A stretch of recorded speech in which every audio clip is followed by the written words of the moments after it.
The early 80s of the 20th century became a time of incredible trials for the American automotive industry, and no one felt these difficulties more strongly than Pontiac, the once legendary division of General Motors, which was famous for its powerful and sporty cars, capable of inspiring admiration in everyone who saw them on the road.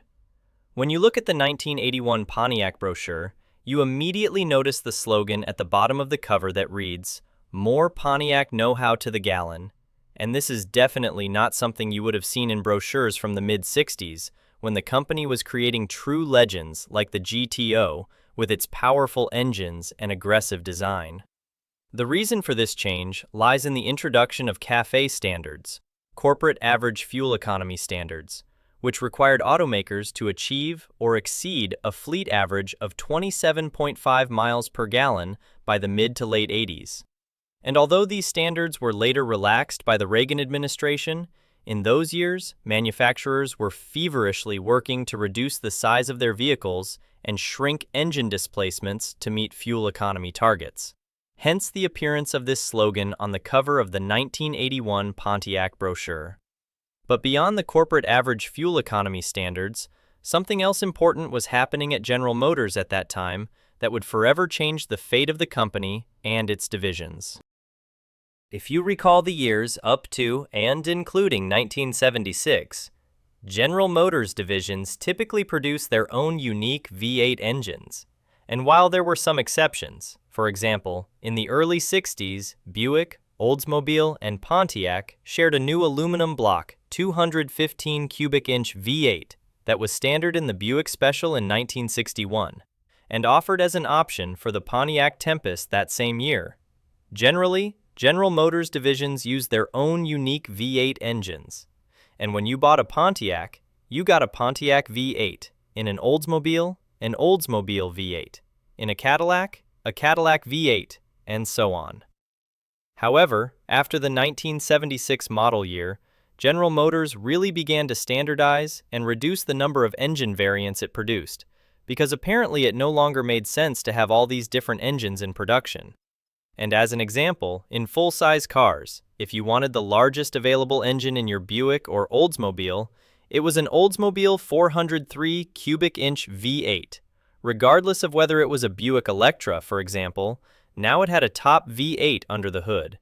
You could also get the 403 in a number of Pontiacs, including full-size cars, to supplement the Pontiac 400, or the Firebird, where the 403 was under the hood for cars sold in California, as well as some other models. And there were other examples of this. The only division that really maintained its exclusive engines was Cadillac, which still had the 425 cubic inch engine in 1977. But by 1981, which is the subject of this story, this proliferation was reduced even further. And here's why 1981 can be called the last year for true Pontiacs. There are several reasons and facts worth mentioning.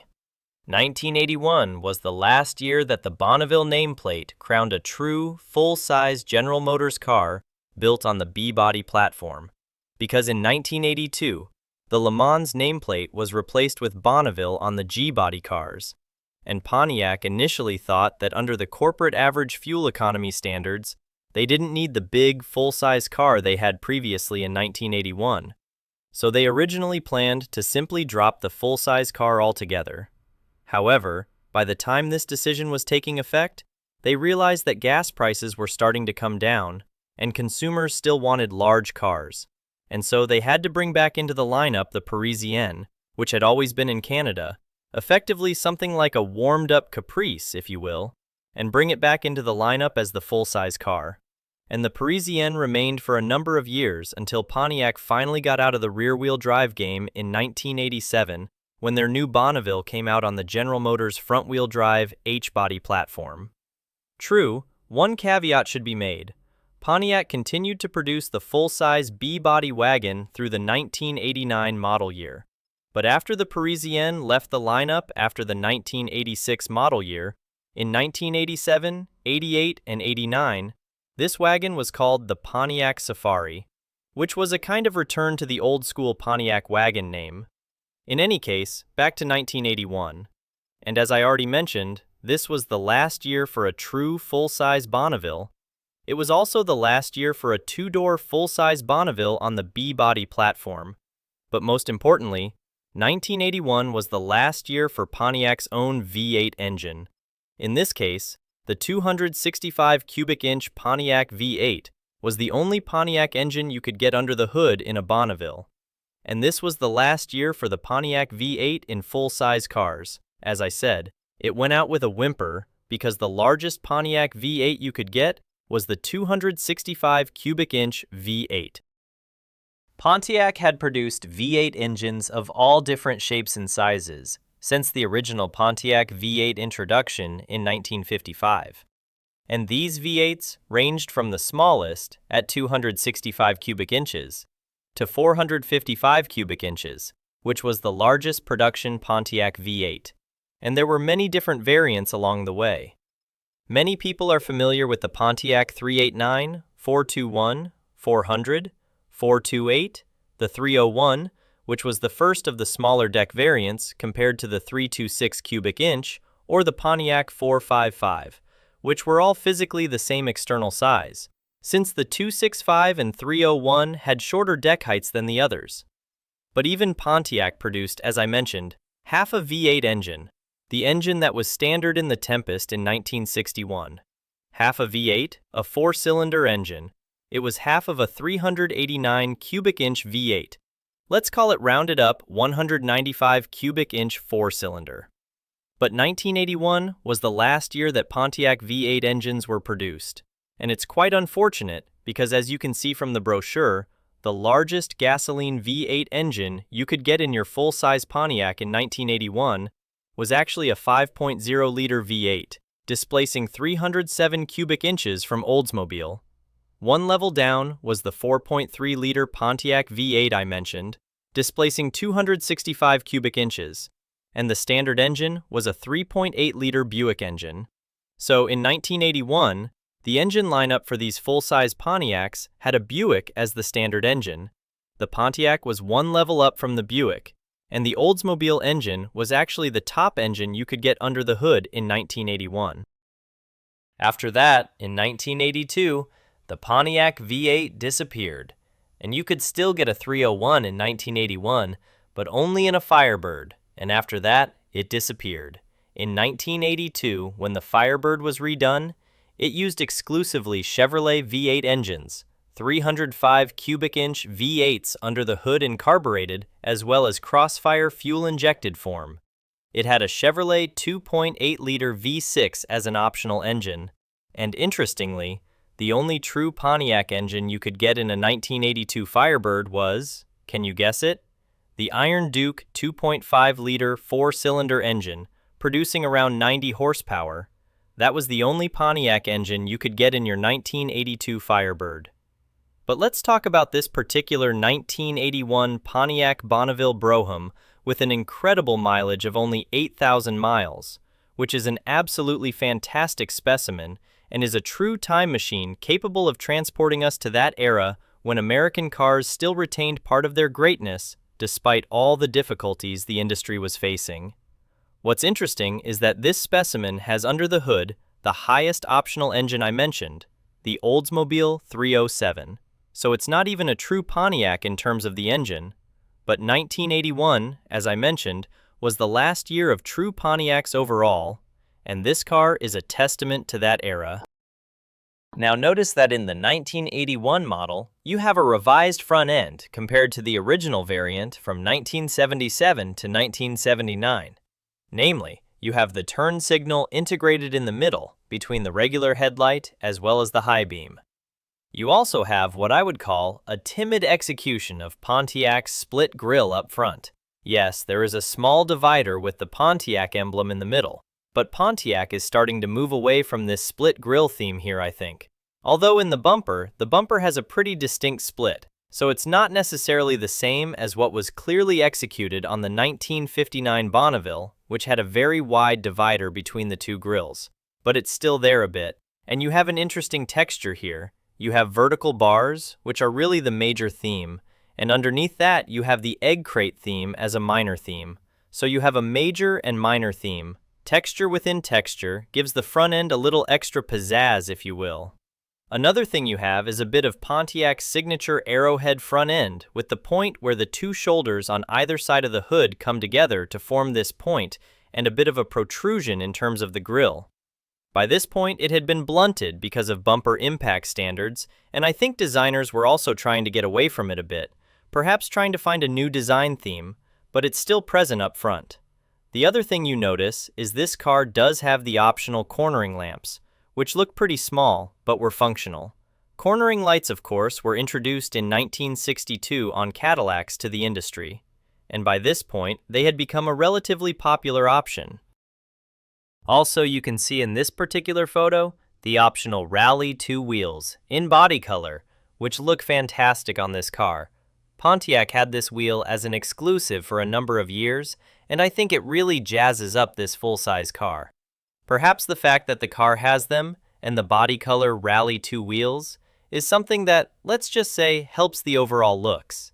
And of course you have this wide rocker molding, super wide rocker molding that you got on the upper end Pontiacs that help differentiate it from the Chevrolet and other vehicles. And unfortunately, you got a super wide body side molding that you can see there too. At least it looks okay. It's got a little bit of an arrowhead tip to it.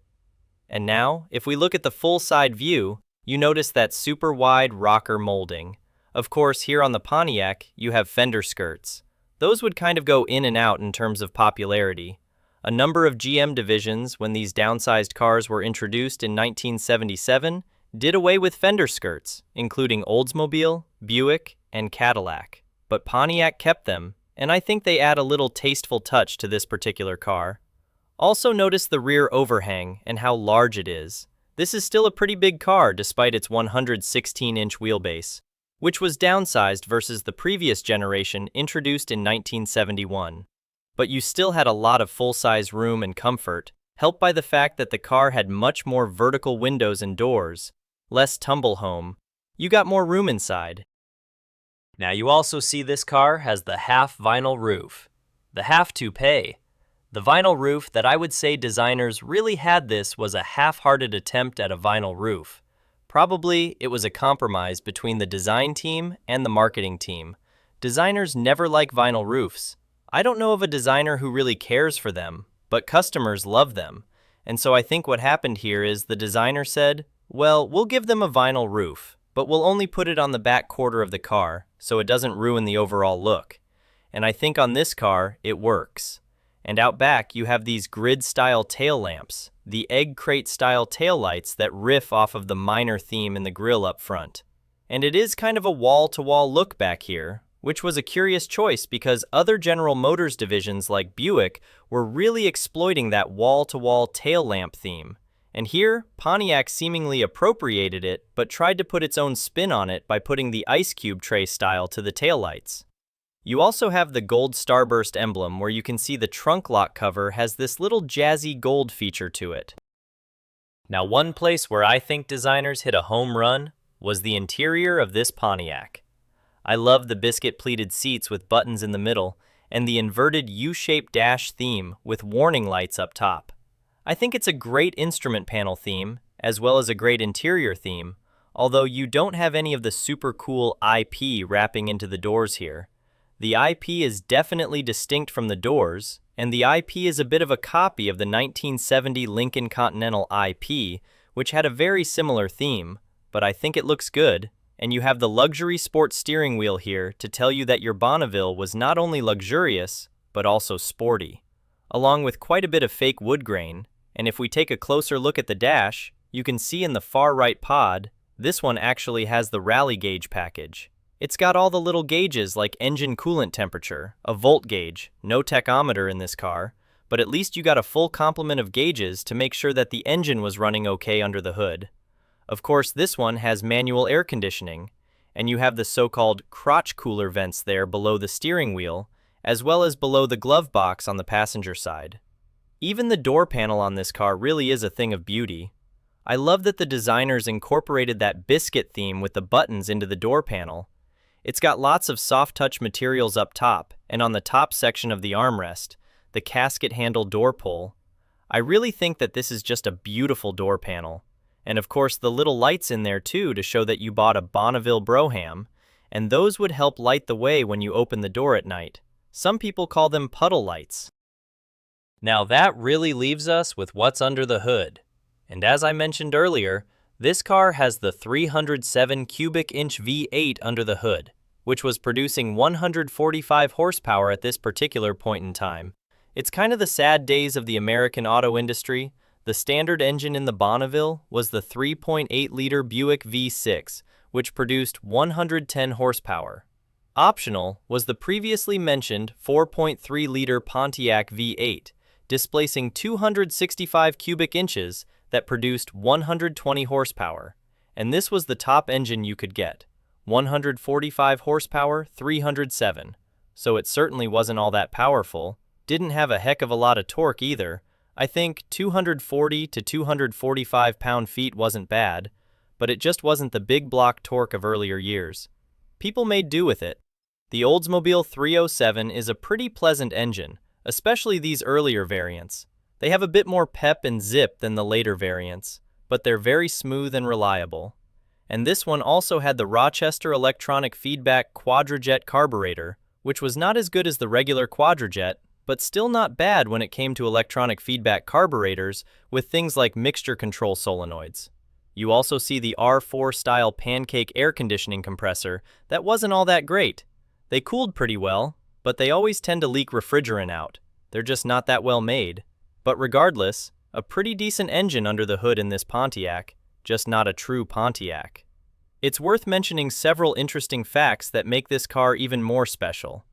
The two-door Bonneville Coupe was semi-rare in the early 80s, as most buyers preferred four-door sedans for full-size cars, and production figures for the Coupe were significantly lower, making this specimen with only 8,000 miles an incredibly rare find for collectors and enthusiasts who appreciate the last days of Pontiac's true greatness. The Pontiac 265 V8 engine, although not installed in this particular car, represented an interesting chapter in Pontiac engine history, as it was designed specifically to meet EPA requirements and fuel economy standards, but paradoxically showed virtually the same EPA fuel economy ratings as the standard Buick V6, which called into question the feasibility of its existence. And indeed, the engine lasted only 2 years, from 1980 to 1981, before being discontinued when Pontiac ceased production of its own V8 engines. Interestingly, the B-body platform on which the 1981 Bonneville was built had a 116-inch wheelbase, which was a significant reduction compared to the 124-inch wheelbase of the previous generation. But thanks to more efficient use of space and more vertical windows, interior space actually didn't suffer much, and passengers still enjoyed a spacious and comfortable cabin worthy of Pontiac's flagship car. The rally gauge package option that is present in this particular specimen was relatively rare for full-size Bonnevilles, as most buyers preferred the standard instrument panel, and this option included additional gauges such as a voltmeter and coolant temperature gauge that were more characteristic of sporty models like the Firebird than luxury full-size sedans. The body-colored Rally 2 wheels installed on this car were a signature Pontiac style that first appeared in the 1960s on GTO models and other sporty cars, and their presence on the luxury 1981 Bonneville Brougham represented an interesting fusion of Pontiac's sporting heritage with its pursuit of luxury and comfort in the early 80s. The fender skirts that are present on this Bonneville were one of the few styling elements that Pontiac retained from the previous generation of full-size cars, while other GM divisions, such as Buick, Oldsmobile, and even Cadillac, abandoned them on their downsized 1977 models. And Pontiac's decision to keep them was an attempt to maintain the traditional luxury look that buyers expected. The wide-body side molding with an arrowhead-shaped tip that runs along the body of this Bonneville was one of the ways that Pontiac tried to differentiate its full-size cars from the Chevrolet Caprice and Impala, which shared the same basic B-body platform. The fact that this particular specimen has only 8,000 miles on the odometer makes it an incredibly rare find, because most full-size cars produced in the early 80s were used as daily drivers and family cars, accumulating hundreds of thousands of miles over their lifetime. And finding one in such pristine condition with such low mileage is like finding a time machine that can transport you straight to 1981, when this car was new and represented the pinnacle of luxury and comfort that Pontiac could offer.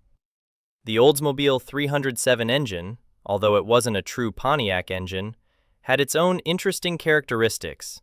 It was the last of the Oldsmobile 350/307 engine series that were known for their reliability and smoothness. And although it didn't have impressive power figures, producing only 145 horsepower, it provided sufficient torque for comfortable cruising and had a reputation as a durable engine capable of lasting hundreds of thousands of miles with proper maintenance. This particular 1981 Pontiac Bonneville Brougham, with its incredibly low mileage, full complement of options, including Rally 2 wheels, Rally gauge package, cornering lights, and the top engine, represents a perfect example of what this car was like when it was new, and serves as an important historical artifact documenting the end of an era for Pontiac and the American automotive industry as a whole, because after 1981, Pontiac would never again produce its own V8 engines, would never again offer a two-door full-size Bonneville on the B-body platform, and would begin the slow process of transformation into a brand that increasingly relied on cars shared with other GM divisions, which would ultimately lead to the demise of the brand in 2010, making this car the last true Pontiac legend, worthy of preservation and reverence by future generations of enthusiasts who appreciate the rich history and legacy of one of the most iconic American automotive brands.